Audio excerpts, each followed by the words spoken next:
저희가 오늘 기관을 방문했는데 간단하게 EY 미술심리상담센터를 소개해 주실 수 있을까요? 이 센터는 지금 2017년에 처음 이제 개원을 해서 그때는 뭐 미술심리 상담 그리고 이제 언어 치료 이렇게 두 개로 해서 하고 있었거든요. 작년에 2023년에 이제 조금 더 확장을 해가지고 지금 이제 층이 분리되어 있는데 이 심리 상담 전문 그리고 이제 발달 재활 전문 이렇게 나눠서 하고 있어요. 치료 과목은 미술 심리 상담 그리고 언어 재활 그리고 감각 통합 치료 그리고 음악 재활 이렇게 해서 하고 있고 조금 이제 어쨌든 이게 분야가 나눠져 있기는 한데 이걸 갖다가 조금 더 통합적으로 할 수 있는 이런 방법들을 좀 같이 하고 있고 지금 한 10명의 치료사 선생님들 같이 근무하고 계세요. 여기서 진행하고 있는 바우처 사업에 대해서 설명이 가능할까요? 네. 크게는 지금 이제는 한 3가지 정도로 나눌 수 있을 것 같거든요. 지역사회 서비스, 교육청 마중물 서비스, 발달재활 서비스 이렇게 한 3가지 정도로 나눌 수 있는데 이 그 지역사회 서비스 안에 좀 이 종류가 사업의 종류가 되게 많거든요.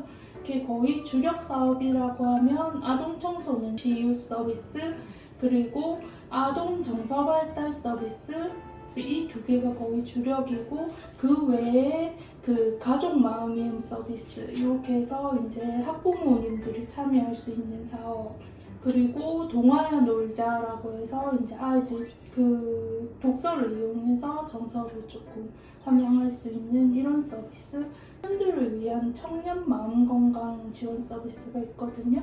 이제 그런 서비스까지 조금 다양하게 연령이나 대상을 좀 다양하게 해서 진행하는 여러 가지 사업들을 좀 같이 하고 있어요. 다음 질문으로는 선생님께서 생각하시는 미술치료사 아니면 아동심리치료사가 되기 위해서 해야 하는 노력들이 있다면 어떤 게 있는지 궁금합니다. 임상을 먼저 접했던 것 같아요. 그래서 임상을 조금 접하고 저도 많은 초기에는 수많은 좌절이 있었겠죠. 그랬을 때 그때 그걸 갖다 해결하기 위해서 했던 것들이 공부였던 것 같거든요.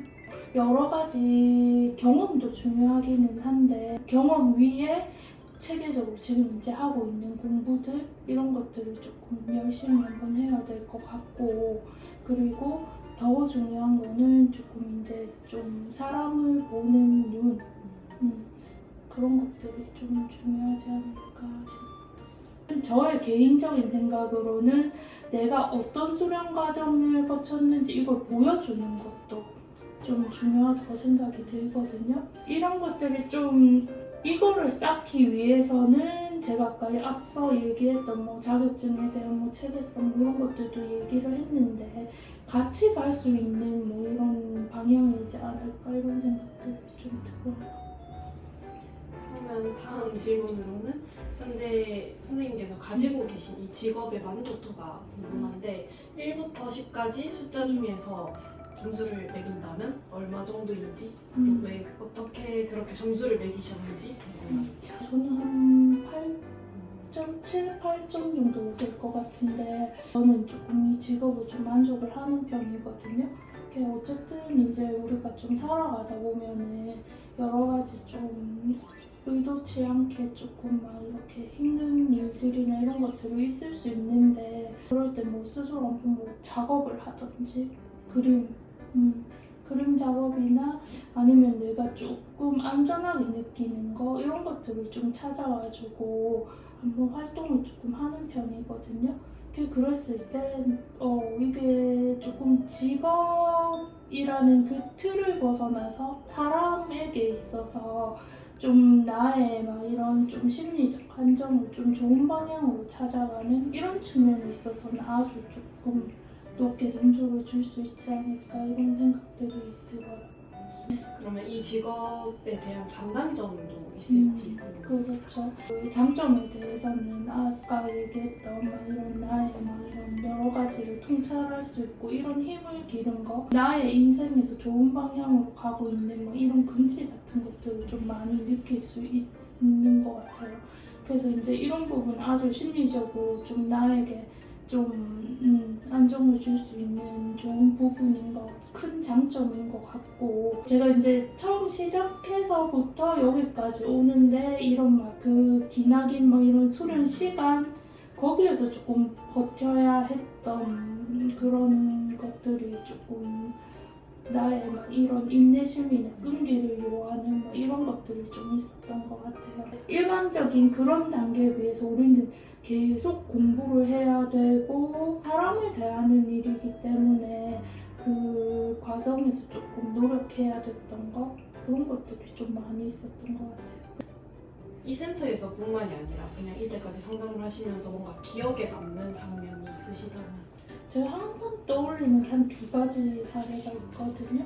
그게 이제 하나는 실패한 케이스, 또 하나는 되게 조금 성공적으로 잘 돼서 조금 이제 제가 여러 좀 강의를 나가거나 이럴 때 조금 소개를 많이 하는 사례인데, 실패한 사례에 대해서는 제가 뭐 그냥 이렇게 선생님들이랑 같이 조금 회의를 하면서는 얘기를 한 적이 있는데, 이제 초반에 거의 치료사가 되고 나서 거의 뭐 1년이 안 됐을 때 이때 좀 맡았던 케이스였는데, 뭐 이렇게 좀 다문화 가정에서 엄마는 얘가 100일 때 집을 나갔었고 뭐 이렇게 해서 가족이 10명이 넘는데 뭐 할머니, 뭐 아빠, 오빠, 그리고 뭐 고모 가족들, 삼촌 가족들 이렇게 막 다 같이 모여 사는 가정이었거든요.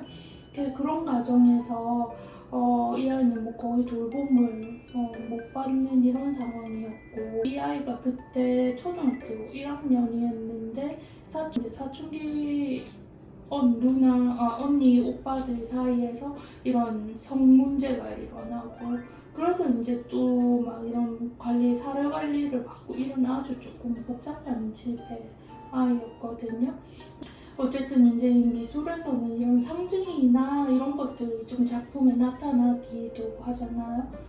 그랬는데 어쨌든 얘가 조금 성기를 상징하는 이런 작품들을 끊임없이 만들어내는 거예요. 그래가지고 이제 여기에 대한 고민들이 되게 깊었거든요. 그렇게 해가지고 이걸 어떻게 해야 되나. 사실은 이게 이제 저의 조금 막 이런 보는 관점이랑도 연결이 될 수 있었는데, 저는 이거를 계속 받아줘야 되나 말아야 되나 여기에 대한 고민들이 좀 되게 많이 있어가지고, 어쨌든 그 아이와의 조금 안 좋은 막 이런 트러블들이 있었고, 막 그렇게 한 과정에 저도 좀 많이 좀 좌절을 했었던 것 같아요. 옆에 있는 동료 선생님들이랑 좀 얘기를 나누면서 좀 이제 깊은 얘기들을 하면서 너무 힘들다. 내가 이게 지금 직업적으로 이 길이 나에게 맞는 건지 난 진짜 모르겠다. 너무 힘들다. 이런 이야기들을 했었거든요. 그랬을 때 이제 옆에 있던 그 선생님께서 저한테 했던 얘기가, 제가 잘 됐으면 하는 마음을 갖고 있잖아. 그럼 그런 눈으로 그냥 봐주면 되는 건데 뭘 그렇게 조금 해주려고 하나, 이런 이야기들을 되게 많이 하셨거든요.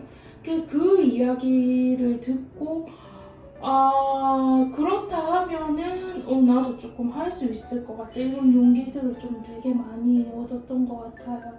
그렇게 하고 지금도 이제 저희 센터에도 조금 경력이 없는 선생님이나 막 시작하는 막 이런 실습생들이 오기도 하거든요. 그랬을 때 방향에 대해서 조금 고민을 많이 할 때 제가 이 이야기도 좀 많이 했어요. 그냥 옆에 이렇게 봐주는 사람이 있는 것만 해도 걔한테는 되게 많이 힘이 될 것 같은데, 이렇게 조금 우리처럼 난 너가 좀 잘 성장했으면 좋겠어, 이런 시선을 아이들이 받아본 경험이 얼마나 될까, 이런 측면에서 조금 생각을 해본다면은 충분히 조금 그런 마음이면 좋은 치료사가 될 수 있지 않을까 이런 생각들이 많이 들어요.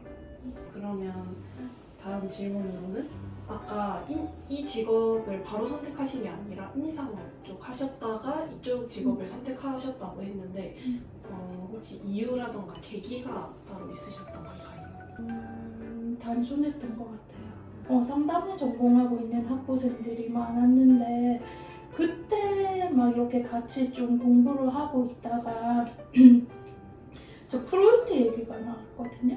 저는 완전히 이제 그쪽에 대한 뭐 이런 공부를 해본 적이 없이 그냥 호기심에 접근을 해가지고 프로이트에 대해서 알고 있죠? 이렇게 그 교수님이 질문을 하셨는데 제가 뭐라고 했냐면 이름은 들어봤어 이렇게 얘기를 한 거예요. 그렇게 얘기를 하고 나서 사실 조금 저보다 이제 학부생들이었기 때문에 연령은 조금 어리고 이랬는데 부끄럽기도 하고 조금 좀 저게 뭘까 하는 생각도 좀 들었거든요. 그래서 이제 그렇다면 좀 한번 알아볼까 이런 생각이 좀 들어가지고 그 이후에 이제 완전히 조금 다시 좀 편입을 해서 공부를 하기 시작했고 일단은 조금 흥미로웠던 거, 재밌었던 것 같아요. 긴 시간 동안 이렇게 뭐 공부를 해도 지겹지 않고 재미있게 할 수 있지 않은가 이런 생각이 들었어요. 어쨌든 계기는 되게 단순했던 것 같아요. 그냥 저거 모를까? 나만 모르네? 막 이런 거. 벌써 질문진 마지막 질문인데요. 마지막으로 미술 치료사를 꿈꾸고 있는 친구들에게 해주고 싶은 조언이 있으시다면 어떤 게 있을지? 하다 보면은 진짜 힘들 때도 많거든요. 근데 옆에 도와주는 사람들, 같이 가고 있는 사람들이 되게 많아요. 공부도 힘들고 왜 이렇게 시간이 많이 걸리고 나는 왜 이렇게 무능한가 이런 생각이 든다 하더라도 좀 같이 갈 수 있는 사람들이 있다면 한번 조금 직업적으로 도전을 해볼 수 있으면 좋지 않을까 이런 생각들이 많이 들거든요. 이건 개인적으로 좀 학생들한테 해주고 싶은 얘기는 저도 이 동명대 밖에서 공부를 했지만 어쨌든 이 동명대 학생들이나 뭐 이런 교육 프로그램 뭐 이런 시스템에 대해서 되게 평가가 외부에서 좋은 편이거든요. 그랬을 때 이런 메리트를 갖고 좀 더 막 직업적으로 성장을 한다면 학생들은 훨씬 더 막 같은 선에서 출발을 했던 다른 학생들보다도 훨씬 좀 더 좋은 자리에서 있지 않을까 이런 생각들이 좀 많이 들어요. 미술 치료의 매력을 딱 하나로 꼽으자면 그래서 제가 조금 이제 학생들하고 좀 이렇게 좀 대면을 하거나 미술 치료에 대해서 얘기를 할 때 그런 미술 치료의 3자 관계라는 것이 있거든요. 그랬을 때 그때 이제 치료사, 내담자, 그리고 미술 치료에서 얘기하는 이미지 이걸 갖다 3자 관계라고 하는데 이 이미지에 대한 힘을 강조를 좀 많이 하거든요. 사례를 진행하면서 이걸 적절하게 잘 풀어가는 아이들도 많이 만났는데 이 미술 작업만으로도 치료가 된다는 개념들이 좀 많이 있거든요. 미술 치료에서 얘기를 하는 이게 좀 아트 에즈 테라피라는 이런 개념인데 이런 작업만으로도 치료가 된다. 그 여러 가지 이제 매체들 그리고 이제 조금觸覚적으로 만졌을 때 느껴지는 거, 시각적으로 이걸 봤을 때 막 이런 감정이 막 일어나는 이런 측면들, 그리고 나의 작품을 만들면서 나의 뭐 이런 여러 가지 안에 있던 심리적인 막 이런 부분들이 움직이는 거 이런 것들이 느껴지는 부분들이 있거든요.